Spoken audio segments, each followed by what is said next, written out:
प्रधानमंत्री उज्ज्वला योजना भारत सरकार के पेट्रोलियम एवं प्राकृतिक गैस मंत्रालय द्वारा चलाई जा रही है। इस योजना का शुभारंभ 1 मई 2016 को प्रधानमंत्री श्री नरेंद्र मोदी जी ने किया था।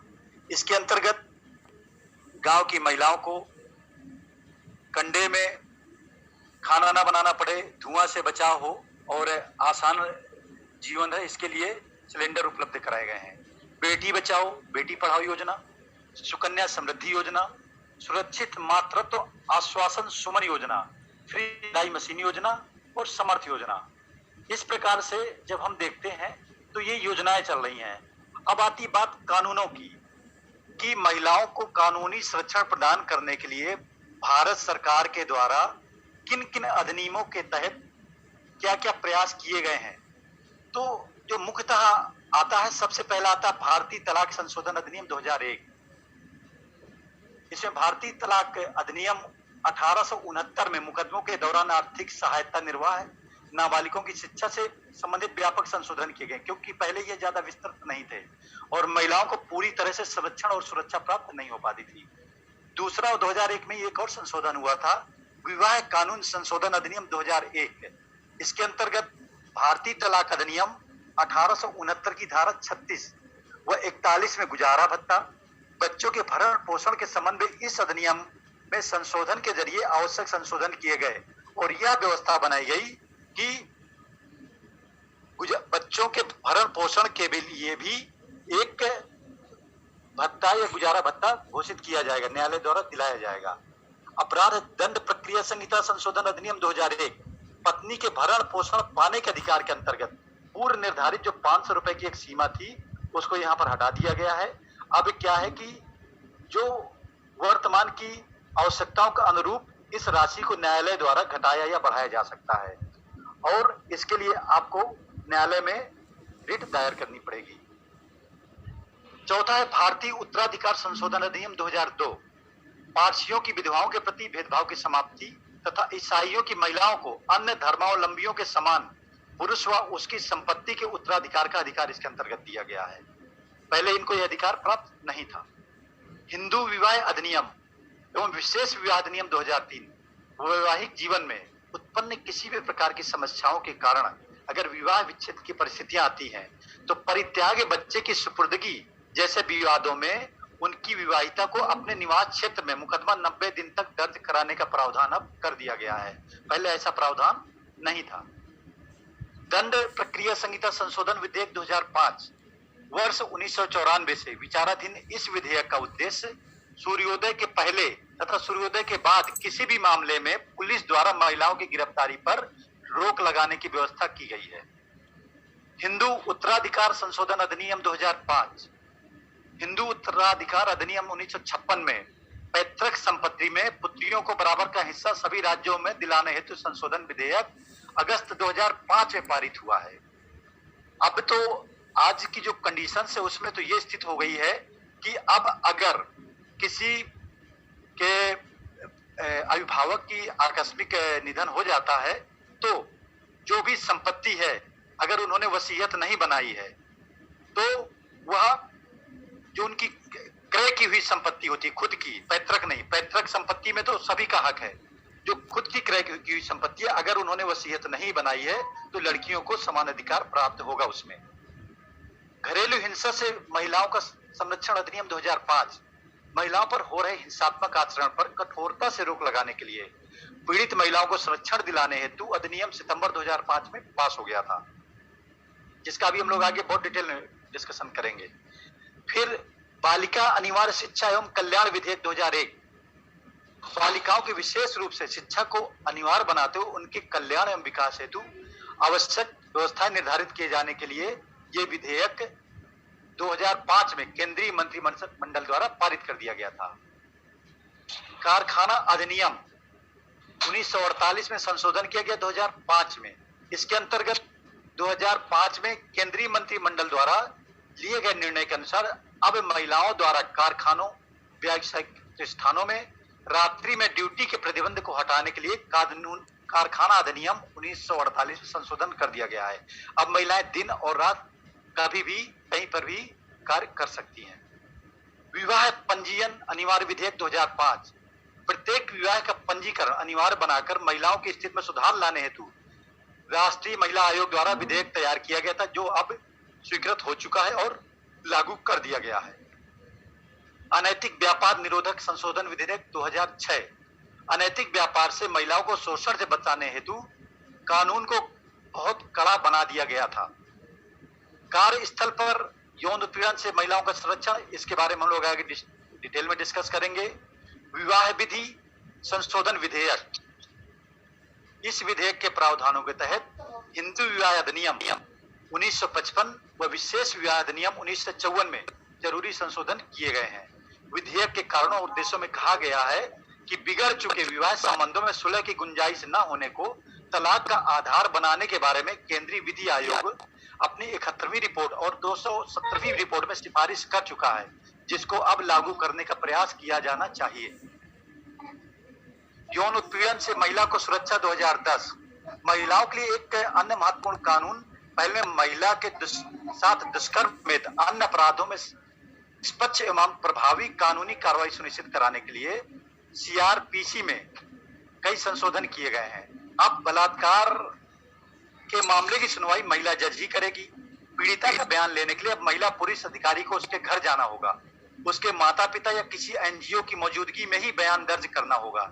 यह सब सीआरपीसी के नए संशोधनों के तहत 31 दिसंबर 2010 को लागू कर दिया गया था। अब आती बात गोपनीयता का अधिकार। आपराधिक प्रक्रिया संहिता की धारा 164 के तहत बलात्कार की शिकार महिला जिला मजिस्ट्रेट के सामने अपना बयान दर्ज करवा सकती है। जब मामले की सुनवाई चल रही हो, वहां किसी और व्यक्ति की उपस्थित होने की आवश्यकता नहीं है। वैकल्पिक रूप से अगर वह चाहे तो वह एक ऐसे सुविधाजनक स्थान पर केवल एक पुलिस अधिकारी और महिला कांस्टेबल के साथ बयान रिकॉर्ड कर सकती है, जो भीड़ भरा नहीं हो, जहां किसी चौथे व्यक्ति के बयान को सुनने की आशंका ना हो, क्योंकि पुलिस अधिकारियों के लिए एक महिला की निजता बनाए रखना अत्यंत आवश्यक है। यह भी जरूरी है कि बलात्कार पीड़िता का नाम, उसकी पहचान सार्वजनिक ना होने पाए। निःशुल्क कानूनी सहायता का अधिकार। अमूमन भारत में जब भी महिला अकेले पुलिस स्टेशन में अपना बयान दर्ज कराने जाती है, तो उनके बयान को तोड़ मरोड़ कर लिखे जाने का खतरा रहता है। कई ऐसे मामले भी देखने को मिले जिनमें उसे अपमान झेलना पड़ा, शिकायत को दर्ज करने से मना कर दिया गया। एक महिला होने के नाते आपको यह पता होना चाहिए कि आपको भी कानूनी मदद लेने का अधिकार है, आप इसकी मांग कर सकती हैं। यह राज्य सरकार की जिम्मेदारी है, वह आपको मुफ्त में कानूनी सहायता मुहैया करवाए। देर से शिकायत दर्ज करने का अधिकार।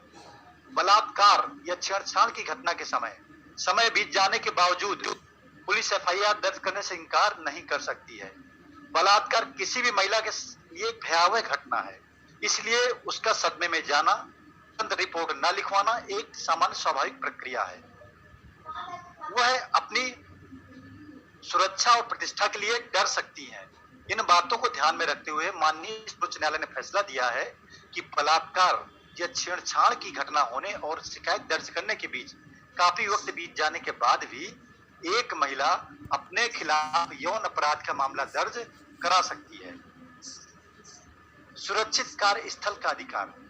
अधिक से अधिक महिलाओं के सार्वजनिक क्षेत्र में सक्रिय रूप से भाग लेने के लिए प्रोत्साहित करने हेतु यह सबसे अधिक प्रासंगिक कानूनों में से एक है। प्रत्येक ऑफिस में एक यौन उत्पीड़न शिकायत समिति बनाना नियोक्ता कर्तव्य है। माननीय सर्वोच्च न्यायालय द्वारा जारी एक दिशा निर्देश के अनुसार यह भी जरूरी है कि समिति का नेतृत्व एक महिला ही करे और सदस्यों के तौर पर उसमें 50% महिलाएं अनिवार्य रूप से शामिल हों। साथ ही समिति के सदस्यों में से एक महिला कल्याण समूह से भी हो। इससे कोई फर्क नहीं पड़ता कि आप एक स्थायी कर्मचारी हैं अथवा नहीं है। यहाँ तक कि एक इंटर्न, पार्ट टाइम कर्मचारी, ऑफिस में आने वाली कोई महिला, ऑफिस में साक्षात्कार के लिए गई हुई महिला या ऑफिस में काम करने वाली महिला, वह भी इस समिति के समक्ष शिकायत दर्ज करवा सकती है। ऑफिस में उत्पीड़न की शिकार महिला घटना के 3 महीने के भीतर इस समिति को लिखित शिकायत दे सकती है। यदि आपकी कंपनी में या आपके संस्थान में 10 या अधिक कर्मचारी हैं, तो उनमें से एक महिला है, तो भी आपकी कंपनी के लिए इस समिति का गठन करना अनिवार्य है। हालांकि ऐसी किसी दुर्भाग्यपूर्ण परिस्थिति में जहां यह समिति मौजूद नहीं है या आपको लगता है कि समिति आपका बचाव नहीं करेगी, तो आप सीधे जिला स्तर पर मौजूद स्थानीय शिकायत समिति से संपर्क कर सकती हैं। जरूरी नहीं है कि यह शिकायत आप ही करें, आपकी ओर से कोई दूसरा व्यक्ति भी लिखित रूप में या टेलीफोन के माध्यम से शिकायत दर्ज करवा सकता है।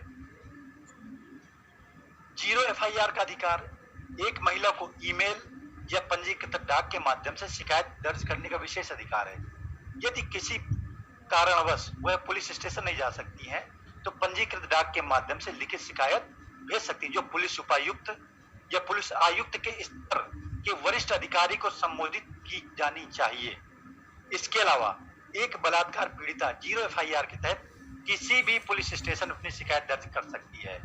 कोई भी पुलिस स्टेशन अपने क्षेत्र के अंतर्गत आपका गांव या निवास आने की बात नहीं कर सकता है। कोई भी पुलिस स्टेशन यह नहीं कह सकता कि वह उनके क्षेत्र के दायरे में नहीं आता।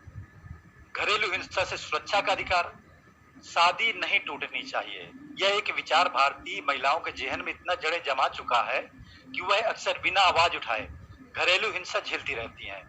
आईपीसी की धारा 498A दहेज संबंधित हत्या की निंदा करती है। इसके अलावा दहेज अधिनियम 1961 की धारा 3 और 4 में न केवल दहेज लेना बल्कि देना दोनों ही कानूनी दंडनीय अपराध है। इस धारा के तहत एक बार इस पर दर्ज की गई एफआईआर इसे गैर जमानती अपराध बना देती है। हालांकि कुछ संशोधन किए गए हैं जिसके अंतर्गत अब जो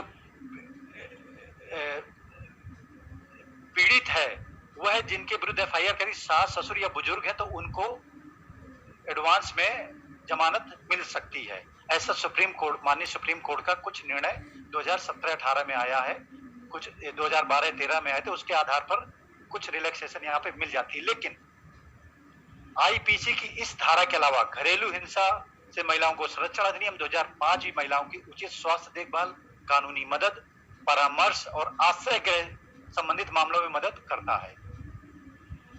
इंटरनेट पर सुरक्षा, आज सभी लोग इंटरनेट यूज करते हैं। आपकी सहमति के बिना आपकी तस्वीर या वीडियो इंटरनेट पर अपलोड करना अपराध है। किसी भी माध्यम से इंटरनेट या व्हाट्सएप पर साझा की गई आपत्तिजनक या खराब तस्वीरें या वीडियोज किसी भी महिला के लिए बुरे सपने से कम नहीं है। आपको उस वेबसाइट से सीधे संपर्क करने की आवश्यकता नहीं है। जिसने आपकी तस्वीर या वीडियो को प्रकाशित किया है, ये वेबसाइट कानून के अधीन है और इसका अनुपालन करने के लिए बाध्य भी है। आप न्यायालय से एक इंजेक्शन आदेश प्राप्त करने का विकल्प चुन सकती हैं ताकि आगे आपकी तस्वीरों और वीडियो को प्रकाशित न किया जाए। सूचना प्रौद्योगिकी अधिनियम आईटी की धारा 67 और 66E बिना किसी भी व्यक्ति की अनुमति के उसके निजी क्षणों की तस्वीरों को खींचने, प्रकाशित या प्रसारित करने को निषेध करती है। आपराधिक कानून संशोधन अधिनियम 2013 की धारा 354C के तहत किसी महिला की निजी तस्वीर को बिना अनुमति के खींचना या साझा करना पूर्णतः संज्ञेय अपराध है। यह बात आप अपने मन में बैठा लीजिए और न्याय लेने के लिए तैयार रहिए। समान वेतन का अधिकार, ये तो कॉमन सी बात है और ये मिलेगा ही।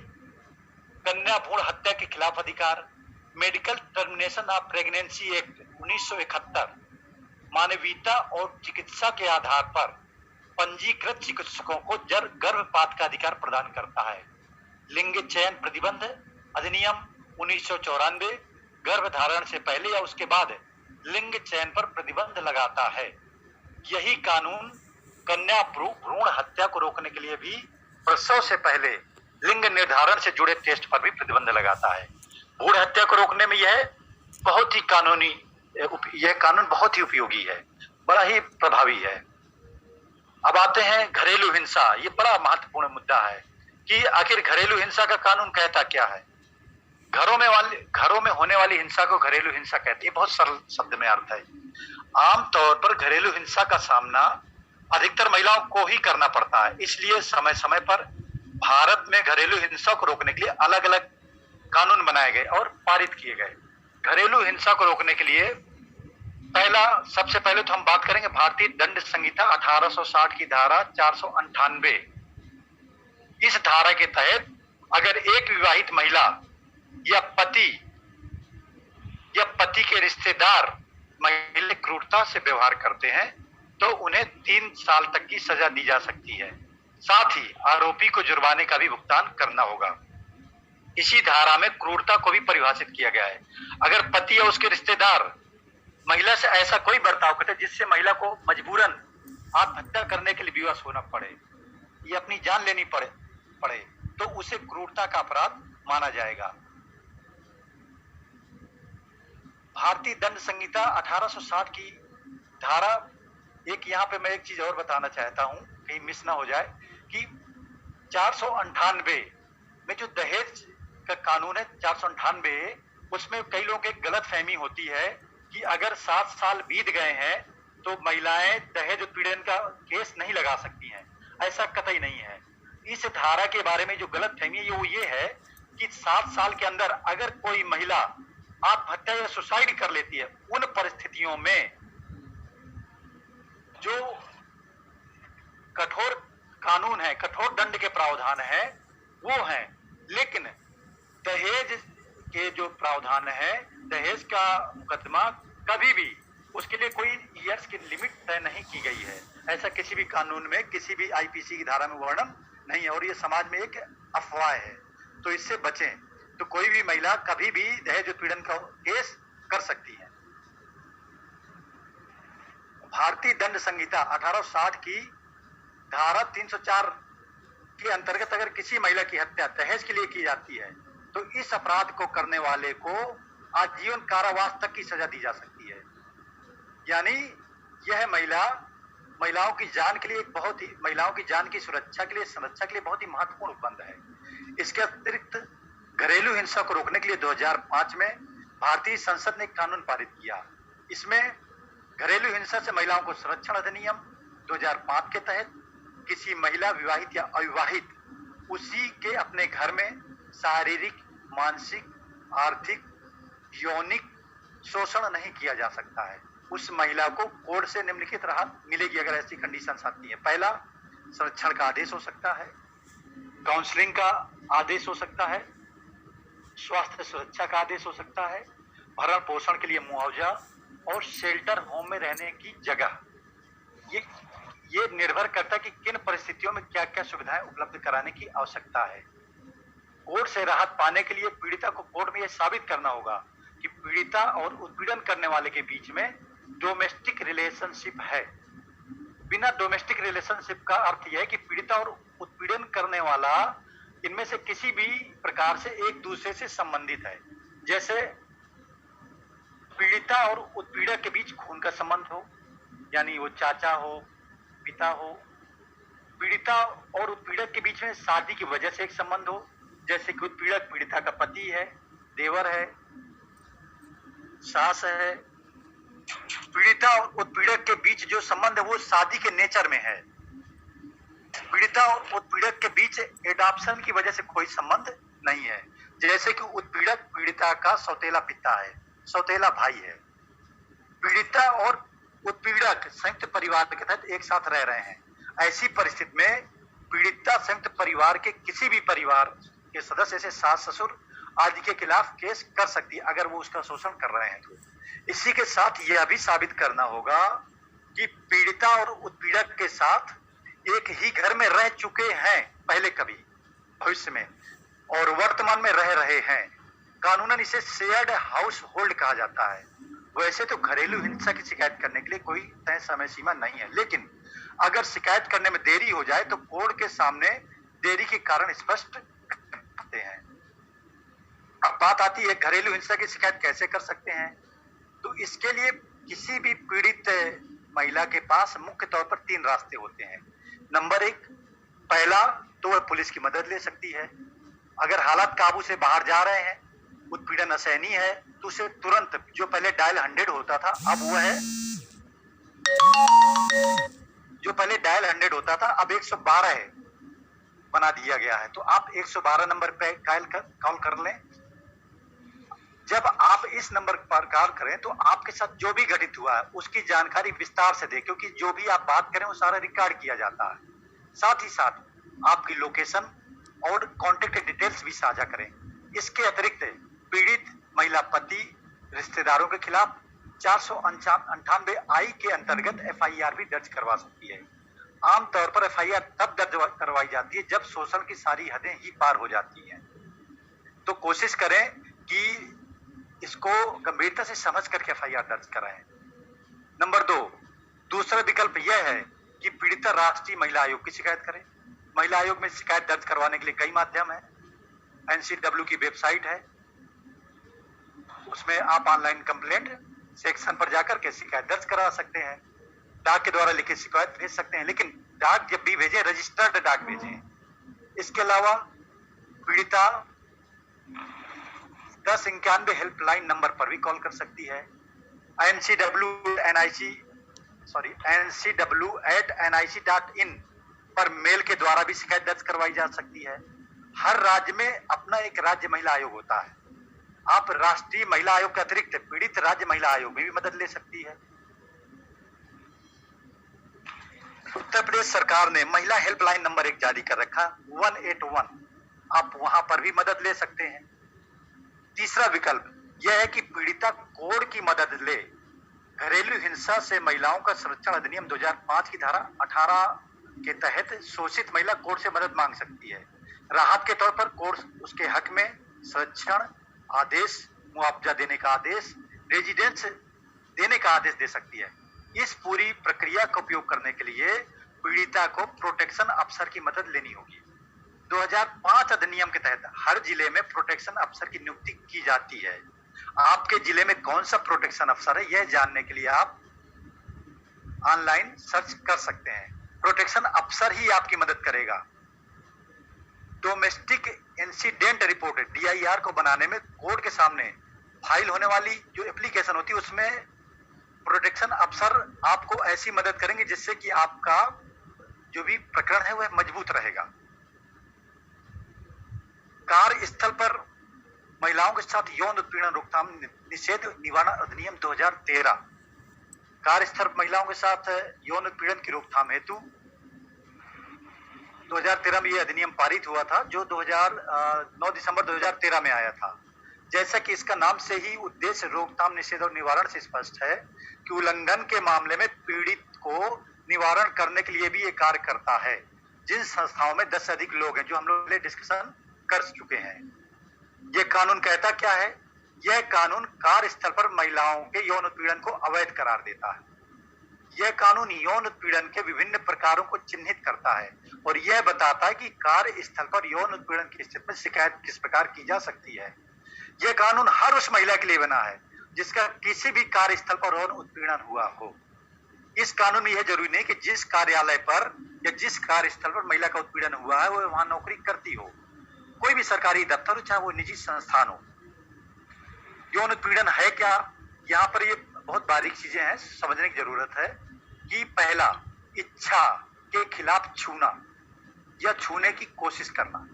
जैसे यदि एक तैराकी का कोच छात्रा को तैराकी सिखाने के लिए स्पर्श करता है तो वह यौन उत्पीड़न नहीं कहलाएगा।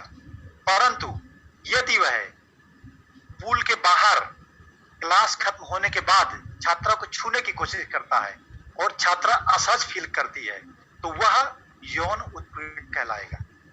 ये बारीक चीजें समझनी है। दूसरा, फिजिकल रिलेशन, शारीरिक रिश्ता, यौन संबंध बनाने की मांग करना या उसकी उम्मीद करना। जैसे यदि विभाग का प्रमुख किसी जूनियर को प्रमोशन का लालच देकर के फिजिकल रिलेशन के लिए प्रेरित करे तो यह एक यौन उत्पीड़न है। यौन स्वभाव की अश्लील बातें करना, जैसे कोई वरिष्ठ संपादक हो या कोई युवा प्रशिक्षु जूनियर पत्रकार को कह सकते हैं वह एक सफल पत्रकार बन सकती है, ऐसा कह रहा है क्योंकि वह शारीरिक रूप से आकर्षण है। मतलब उदाहरण क्या है कि यदि कोई आप कहीं जॉब कर रहे हैं एज ए पत्रकार, तो आपका वरिष्ठ संपादक किसी युवा महिला पत्रकार को कह रहा है कि आप एक सफल पत्रकार बन सकती हैं। क्यों? क्योंकि आप शारीरिक रूप से आकर्षक हैं। तो यह यौन उत्पीड़न की श्रेणी में आता है। अश्लील तस्वीरें, फिल्में या अन्य सामग्री दिखाना। जैसे यदि आपका सहकर्मी आपकी इच्छा के विरुद्ध आपको ऐसे वीडियो भेजता है, ऐसे व्हाट्सएप करता, मैसेज करते हैं, तो यह यौन उत्पीड़न है। कोई अन्य कर्मी यौन प्रकृति के हों, बातचीत के द्वारा लिखकर या छू करके कर रहे हों, तो भी वह इसके अंतर्गत आता है। अब ये विषय की शिकायत कौन कर सकता है? शिकायत कोई भी कर सकता है। जिस भी महिला के साथ कार्यस्थल में यौन उत्पीड़न हुआ वह शिकायत कर सकती है। कार्यस्थल के अलावा बाहर भी कहीं भी हुआ तो भी शिकायत कर सकते हैं। अगर आपके संगठन संस्थान में आंतरिक शिकायत समिति है तो उसमें ही शिकायत करनी चाहिए।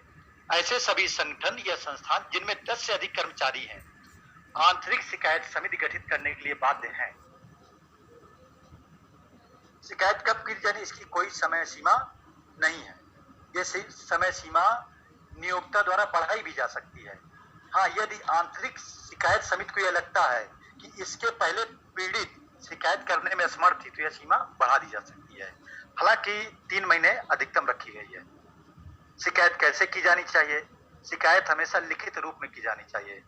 समिति की सदस्यों की जिम्मेदारी है कि लिखित शिकायत को देने में पीड़ित की मदद करेंगे।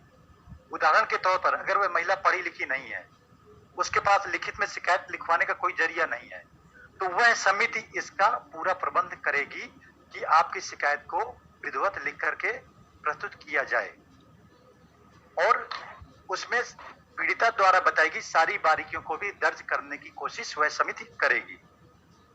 क्या पीड़िता की ओर से कोई और शिकायत कर सकता है? ये प्रश्न बन सकता है लोगों का। जी हाँ, यदि पीड़ित शारीरिक रूप से शिकायत करने में असमर्थ है, मान लीजिए वह बेहोश है, उसके रिश्तेदार या मित्र, उसके सहकर्मी, कोई भी व्यक्ति जो घटना के बारे में जानता है, जिसने पीड़ित से सहमति ली है, अथवा राष्ट्रीय या राज्य स्तर के महिला आयोग के अधिकारी शिकायत कर सकते हैं। यदि पीड़ित शिकायत दर्ज करने की मानसिक स्थिति में नहीं है, उसके रिश्तेदार या मित्र, उसके विषय शिक्षक, उसके मनोचिकित्सक, मनोवैज्ञानिक, उसके संरक्षक या ऐसा कोई भी व्यक्ति जो उसको संरक्षण दे रहा है या उसके अभिभावक के तौर पर है, वह वो शिकायतें कर सकता है। यह शिकायतें अभिभावक और पीड़िता संयुक्त रूप से भी कर सकती है। शिकायत दर्ज करने के बाद होता क्या है? यदि वह महिला चाहती है तो ऐसे मामलों को काउंसिल समाधान की प्रक्रिया से भी सुलझाया जा सकता है।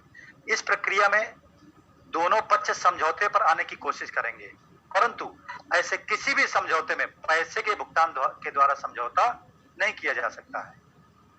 यदि महिला समाधान नहीं चाहती है तो जांच की प्रक्रिया कंटिन्यू करेगी और उस आंतरिक शिकायत समिति को 90 दिन के अंदर जांच की प्रक्रिया को पूरी करके रिजल्ट देना पड़ेगा। इसके लिए समिति पीड़ित, आरोपी और गवाहों से पूछताछ कर सकती है, मुद्दे से जुड़े दस्तावेजों की मांग कर सकती है। समिति के साथ